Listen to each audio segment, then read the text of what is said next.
A paz do nosso Salvador Yahshua é uma chia para todos aqueles que creem no sacrifício do ungido no Calvário. Aqui quem vos fala é o irmão André do canal As Duas Casas de Israel Oficial. Como já dizia o mestre, quem tem ouvido ouça o que o Espírito diz à igreja, porque ele diz essa expressão na carta da Revelação, que é o livro do Apocalipse, para o nosso irmão João, né? Quem tem ouvido, ouça o que o Espírito diz à igreja. Eu quero ler aqui um texto em Apocalipse, capítulo número 7, versículo 13 e 14. E vou mostrar para os irmãos que a igreja passará pela grande tribulação. Infelizmente, irmãos, eu queria que nós, como corpo de Cristo espalhado nos quatro cantos deste mundo, não passasse por todo esse sofrimento que vai vir. Não passasse. Eu queria ir antes. Eu acho que todas as pessoas que crêem que a igreja passará pela grande tribulação, queria ir antes. Mas não é. Só vai antes quem vai morrendo. Quem vai morrendo está indo antes.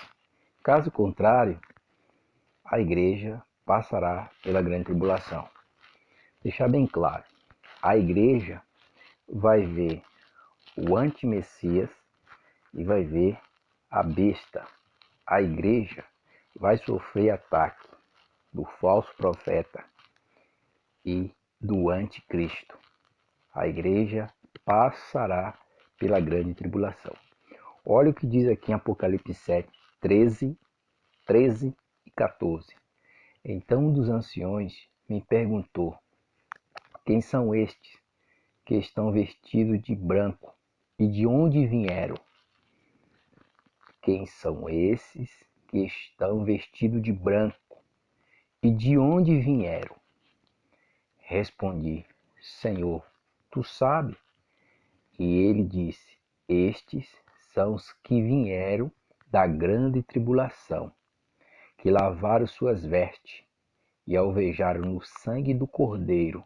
Por isso, eles estão diante do trono do Criador e servem dia e noite em seu santuário. E é aquele que está sentado, no trono estenderá sobre eles o seu tabernáculo. O 16. Nunca mais terão fome, nunca mais terão sede, não afligirá o sol, nem qualquer calor abrasador. Pois, 17, pois o Cordeiro que está no centro ou no meio do trono será o seu pastor, e ele os guiará a fontes da água viva, e o Criador enxugará do seu olho toda lágrima. Nesse texto aqui, dentro desse contexto, a gente vê que João, ele tem essa revelação, né, da igreja, da multidão, vestido de branco. Observe que o ancião, quando o ancião fez a pergunta para João no versículo 13, quem são esses que estão vestidos de branco e de onde vieram? O ancião queria dizer para João. E João disse: eu não sei, Senhor, tu sabe. Em outras palavras, João estava dizendo para ele assim: eu não sei, mas você sabe. E ele disse: esses são os que vieram da grande tribulação. Observe que o texto está deixando bem claro: esses são os que vieram da grande tribulação. Meus irmãos, eles saíram do presente, que estava na terra, né? E passaram para o futuro, no reino do Criador. É isso que o ancião está falando para João. Esses são os que vieram, o verbo, no passado.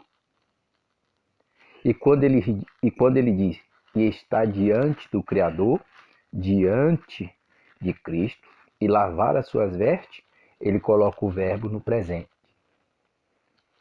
Esses são os que vieram, ele diz para João, ó, esses vieram. Vieram da onde? Vieram de lá. De lá da onde? Da terra, porque a grande tribulação estava tendo na terra. Então ele disse, esses são os que vieram da grande tribulação. Entendeu? Da grande tribulação, que lavaram suas vestes e alvejaram no sangue do Cordeiro. Por isso eles estão diante do trono, no presente. Ó. Por isso estão diante do trono do Criador. Serve de dia e de noite no seu santuário. Entendeu? Então, a gente mostra nesse texto aqui que a igreja passará pela grande tribulação e que não tem arrebatamento oculto. Por que não tem arrebatamento oculto? Se a gente formos olhar lá em Mateus capítulo 24, lá diz que o Mashiach, a vinda do Mashiach será como um relâmpago.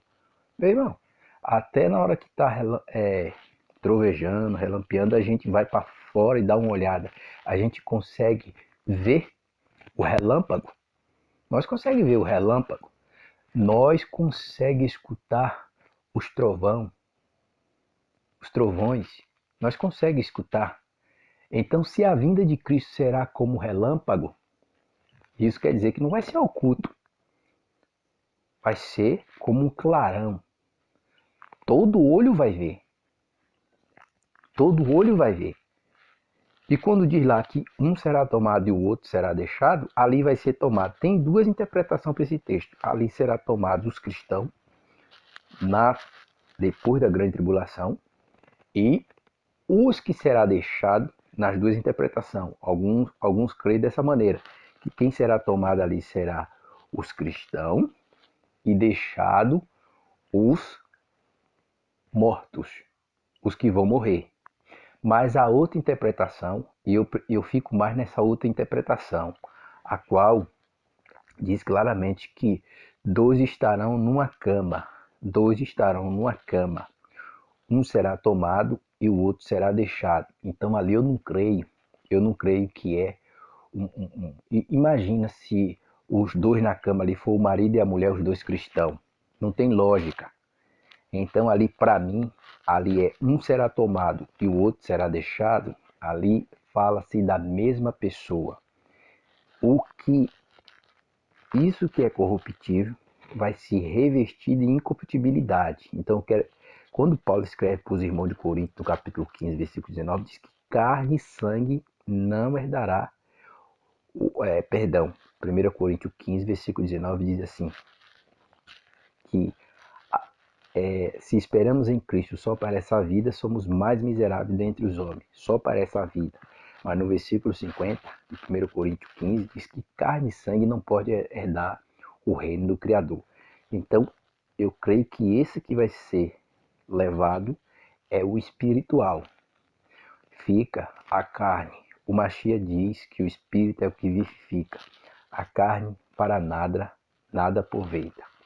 O ladrão da cruz, quando ele diz para o Mashiach, ele diz, Senhor, lembra-te de mim quando entrar no teu reino. Cristo fala para ele, ainda hoje estará comigo no paraíso. Ele foi para o paraíso na carne ou o homem espiritual? Entendeu?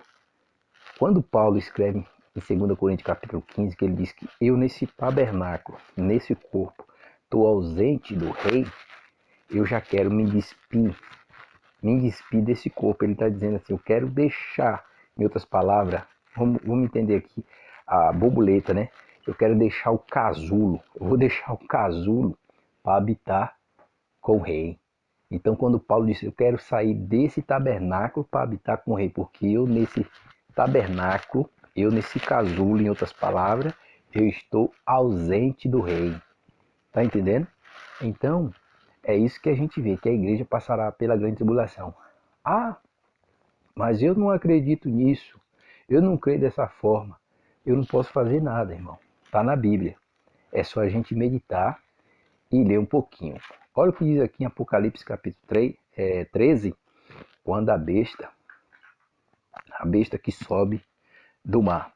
Observe que o versículo 10 diz: se alguém há de ir para cativeiro irá. Se alguém há de ser morto à espada, haverá de ser. Aqui está a perseverança e a fidelidade dos santos. Por quê? Porque é um tempo de provação. Eu não acredito nisso. É um tempo de provação. E o Criador vai provar tanto o seu como esta humanidade. Olha o que está aqui em Apocalipse 3:10. Visto que você guardou a minha palavra de exortação e perseverança, eu também guardarei da hora da provação que está para vir sobre todo o mundo, ou o mundo inteiro,